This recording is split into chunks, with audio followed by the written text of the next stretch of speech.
side mirror nyo, itapat nyo lang dun sa harapan nyo sa ilaw. Sige.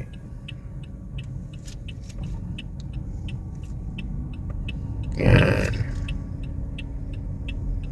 Dito tayo o... Dito po, yan. Ito. Itapat nyo lang sa ilaw dyan, oo. Okay. Kasi tayo ay sa opposite niya eh. Yan. Okay.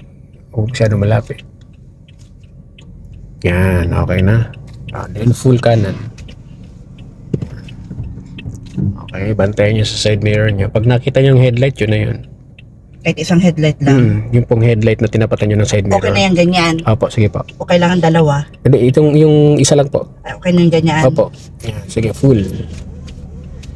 Then reverse. Yan. Bantayan nyo yung tagiliran dyan. Yan, dapat magkakaroon ng clearance. Hindi po gumigipit. Hindi. Yan. Sige. Hanggang sa tumuwid ka lang sa lane. Dahan lang. Mas paano nga pag malapit. Sige. Tingin dito sa kabila. Sige pa. Pag tumuwid. Okay. Tuwid na.